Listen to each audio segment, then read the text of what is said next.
So this is a 20-gallon long that I had spent, well, I had thought that it was going to take me about 2 hours to redo. However, it actually took me about 6 hours to redo.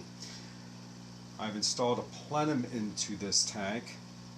You can see the result of that with the lift tube on the back left here of the tank. I had to clean off some stones, and I gently rinsed the substrates that were already in the tank as I had removed them, and then gently washed them and then put them back into the tank. I had filled it with some brand new clean water and dumped the fish in, and once again you can see my results. There were no deaths.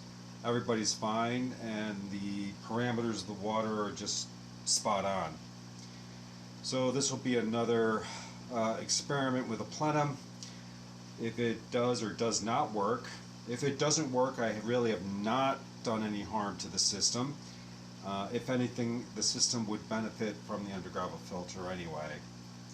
So I'm going to go through the pictures showing how I broke this tank down and the steps that I did in order to get this squared away. So I apologize if the audio quality is different than the video portion. It's just I'm recording this separately on a different device. This first picture shows what the aquarium looked like prior to me putting my hands in the tank and starting the process of installing a plenum.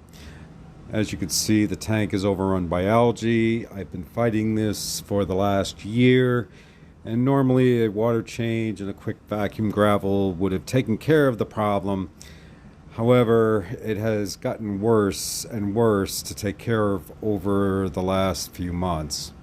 Here's a top-down view of the aquarium. You can see the algae growth. Some of that brownish rootish stuff is from the Java plants that are growing.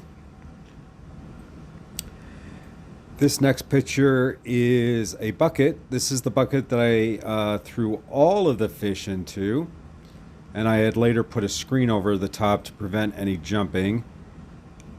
I used 3 buckets to put the hardscape in. That's the plants, rocks, and several other buckets to separate the substrates that were in there. So my next step was to just lay these ceramic material rings, I guess. I don't know what else to call them, but I just place a few on both the left and right side of the aquarium where the plates are going to be placed over. The plates have now been installed, and you can see that ceramic material just underneath the plates. As you can see, it's not a lot, it's just enough just to add some spaces for the bacteria to grow and hang on to. Once the plate was installed, I don't have a picture of it, but I used that plastic canvas to place on top of the undergravel plate. I then placed about a 1/4 inch of non-clumping, non-scented kitty litter right on top of that. After that was done, I placed on a thin layer of laterite right on top of the kitty litter. That's the orange stuff. Trust me, you do not want to get this onto any clothing that you care about. It will stain.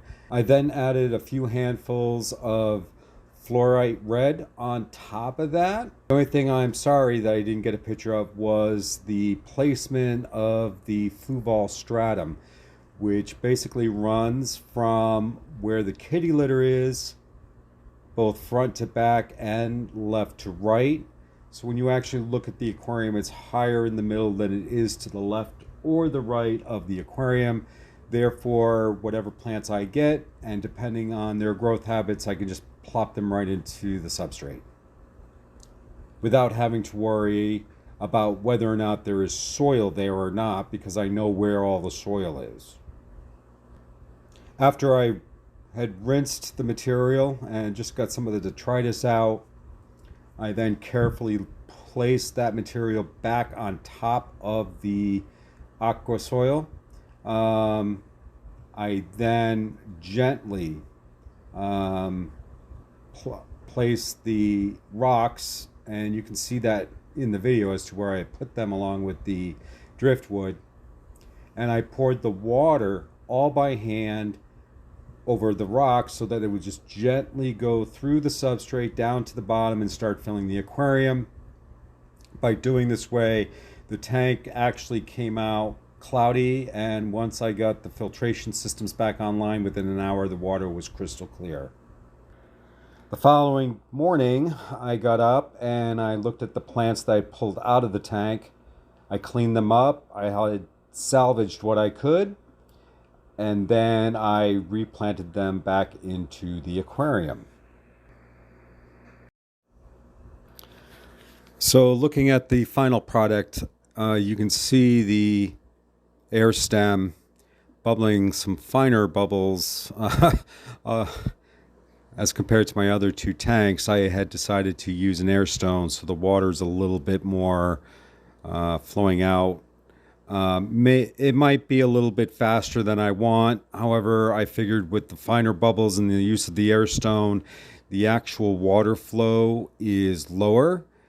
I really don't know what the effect is of small bubbles versus larger bubbles and not using an air stone, but considering that it's the full length of the tank, I think that the flow should be sufficient enough to create the environment that I'm looking to create for the bacteria to grow underneath the plenum.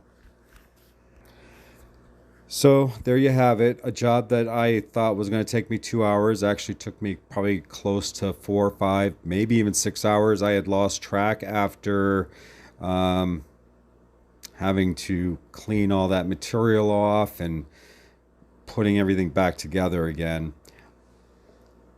So we'll keep updates on this tank as time goes on, and I'll be having an update for the first plenum that I installed prior to midnight on December 31st of last year. That tank is now going into its 17th day, and I can tell you that it's looking spectacular. All right, well, thanks for tuning in, and we'll see you around. Have a great day.